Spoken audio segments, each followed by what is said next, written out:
Okay, let's get started.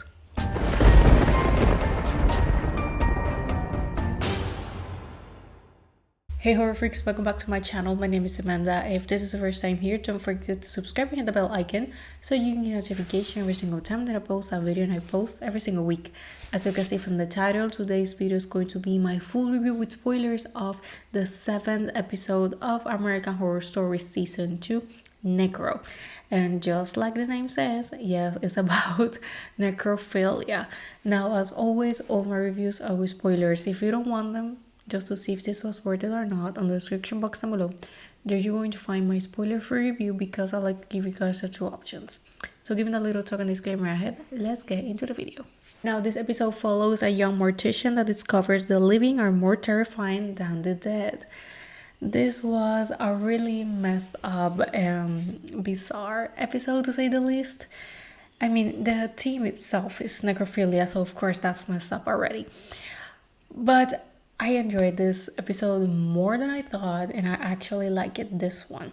So this one follows Sam, who is a mortician. She actually enjoys her work. She shows this passion for the death and the afterlife and her job. But her friends and her boyfriend Jesse, they aren't precisely that happy about the fact that she has a job that she likes, because she's a mortician, and she actually does a pretty good job. We see some corpses all along on the episode that she prepares, and she does a really good job, of course, plot purposes, and she even gets a raise for that. Now, one night when she's working on one of the corpses, this guy enters, and it's the new guy that basically his job is to bring the corpses for her to prepare them for the funeral. And they get along pretty quickly since they understand each other, because they are interested in the same things. Their work field is basically the same, that it's around dead people, and he's as passionate as her. But she has a reason to be passionate about death, almost to a sick side. Like, it's not healthy, and it's because she had some trauma that she's dealing with. Something that we learn along the way is that her mother was killed in front of her when she was little, and she spent 3 days with the corpse.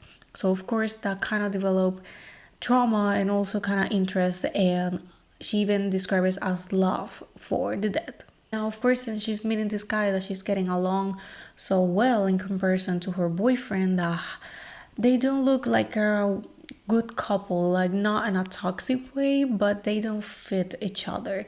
And he asked her to marry her, and she's like no, and she even gets some memories of when her mother was killed, because of the way that the scene was put on, because he put some cereal on the floor because it's her favorite, but in fact it's not her favorite. It's because it reminds her of her mother, and he didn't know that because she was really close on that subject. So he didn't knew how her mother died or anything about it. So it wasn't his fault, but he got a really bad reaction from her, and she basically ran away.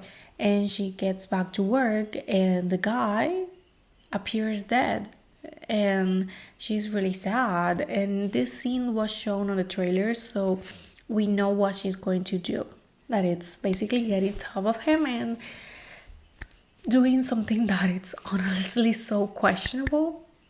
And she does that, and at some point his hand moves, and at some point she explains that that can happen, some type of technicisms with the dead and that type of stuff.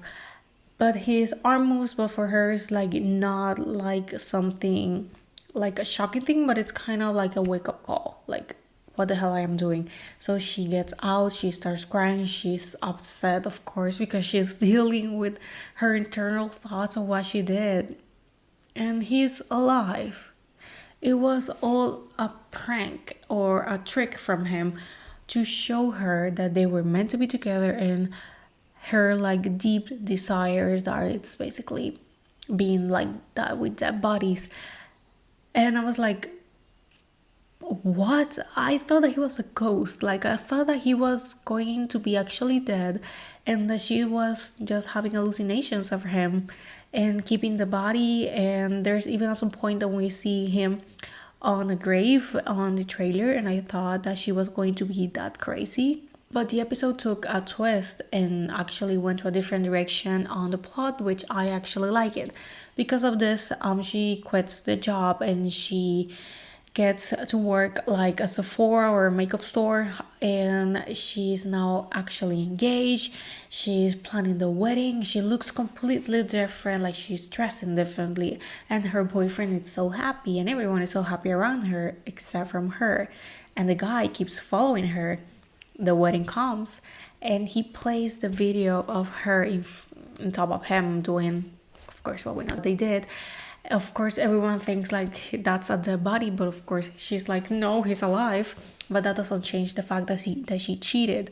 She quit the wedding. She starts looking for another job, but someone calls saying to this new job that she is getting interviewed that she's a sexual offender, so she doesn't get a job. She buys a gun. She's having a really rough time.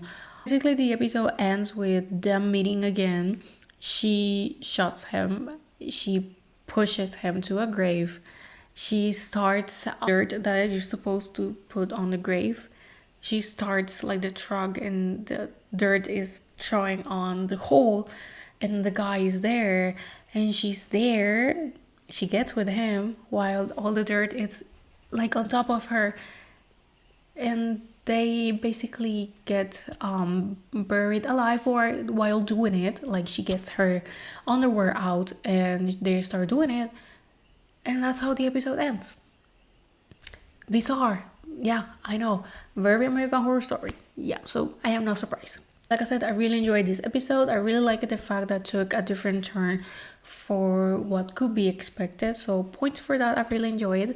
And in general, I think that the episode was really good, was interesting. The pace was good, the acting was good.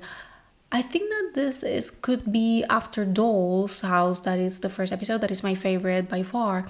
This one will be the second one. I think that this one is 4 out of 5 and 8 out of 10. I think that this one was really good. But of course, it's a really bizarre episode, but I think that they did a really good job with it. Nasty, bizarre, it's weird, but on the spirit of American Horror Story universe. Now, the next episode, that will be the 8th, will be the last one. And then we are done with this second season. But by far, I have really enjoyed this season way more than the first one. I am always saying that, but I will never shut up about it because it's the truth. I have enjoyed this one way more. So this is the first time that you're watching a video of me. I have already reviewed every single one of the other episodes, so you can find them all on my channel. But well, I think that this is all. Thank you so much for watching. Let me know what you thought. Do you think that this one is more disgusting than the milkmaid ones? I think that that one was more disgusting than this one. Visually, at least, because on the subject, they're both equally disgusting. But at least visually, I think that milkmaids, that was the 4th episode, that was way more disgusting. But well, thank you so much for watching, and I'm going to see you guys on my next video. Bye.